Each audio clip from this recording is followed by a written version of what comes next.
Well, look behind me, blue sky, finally, and we've had about 4 or 5 days of dry weather. I can't tell you how glad I am to see it. The ground has started to firm up, and as a result, today I'm going to run the Scarify over the backyard. We'll try and thin things out a little bit, see if we can pull up some of the thatch, and then we'll give it a quick mow. Okay, let's get into it. So the main reason for the Scarifying today is because of this. I did do a second mow during the week and I just don't seem to be able to get safe from the thatch layer. So we're going to dethatch today and see how it all comes back. But I'm kind of sick and tired of these little spots here where things just seem to nip in and tear and create a big bald spot. So let's see how we go with the Scarify. G'day and welcome to another video from Dave V Lawn. The temperature today is 26 degrees Celsius and we had a low of 16 degrees. This is the perfect time of year and I love it. With 5 days of dry weather, I finally have the chance to Scarify the backyard. The lawn has responded nicely to Project Green, and raising the height of cut to 27mm has also been a positive move. However, despite this, the lawn continues to scalp in areas, so today I am hopeful that Scarifying the yard is going to fix those issues. The Scarifier has been set to number 1 on the Allett height guide, and that height in actual millimeters is 13mm. The S on the guide is 6mm, so we're actually running higher than recommended today for the Scarifying cartridge. I also think that the S setting may only be useful for grass types like rye or fescue, rather than grasses like couch that have long runners. The rake is unchanged from its position as well. So far, the Scarifier is passing over the lawn okay. I'm deliberately running in the same path that I mow. I don't want this to be too severe. I'm only looking to thin out the lawn, so I'm not always clipping the thatch layer. It is becoming apparent, however, that a lot of runners are being pulled to the surface. And judging by my past experiences with runners on top, I'm not sure the Allett is going to be able to get those when I put the 6-blade cartridge back on. We'll see soon enough. Compared to the last time I did this, back in February, the job today is going so much better. There is definitely less thatch in there than the first time, and the Allett was also much higher last time as well. So I think that the lawn is getting better managed now by doing these things. Staying on top of thatch is going to mean an easier time week to week maintaining the leaf layer.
Scarify sometimes stops and gets stuck a bit, but it was not a back-breaking job, and I'm keen to see how this all turns out.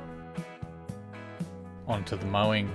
I'm setting the Allett back at position 3, which is 26mm. The dial is not precise on the Allett, so I really just have the height chart to estimate the height of cut. There was a point where I would get a ball of plasticine or blue tack and stick it to the underside of the bed knife, then tilt the Allett back to normal on a flat concrete surface to get a better understanding of the height and the gauge. I feel I'm a bit more confident on that now.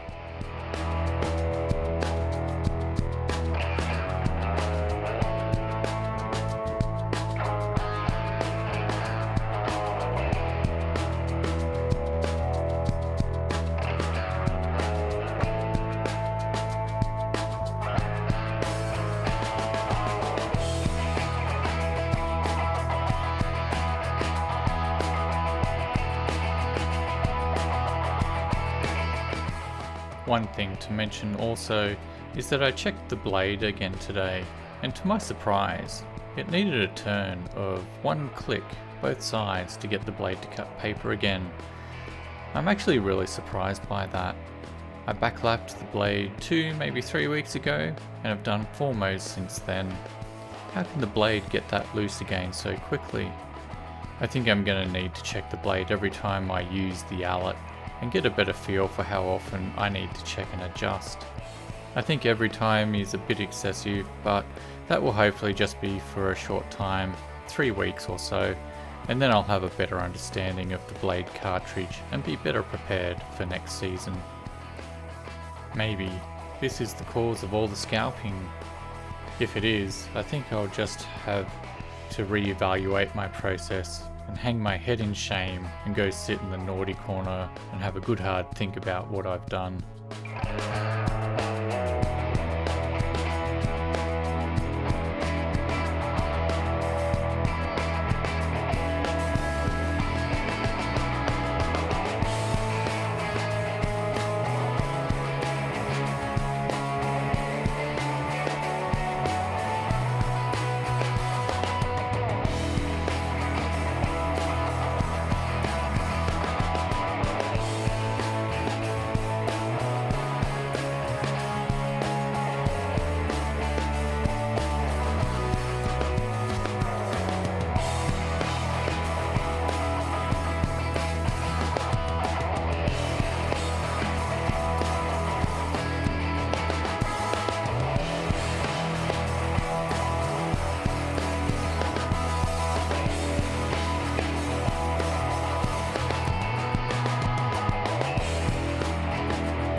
Shame aside, the cut went really well, but those runners are still on top, so I am going to need to do another pass over the lawn with the rotary mower.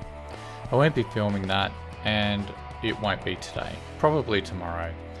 It is likely I'm going to need to go just a bit lower than the current height of the grass, so I feel it is inevitable at this point that there will be less green once that is done.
I'm also spreading out a half rate of lawn pride maintained tomorrow after I tidy up the runners.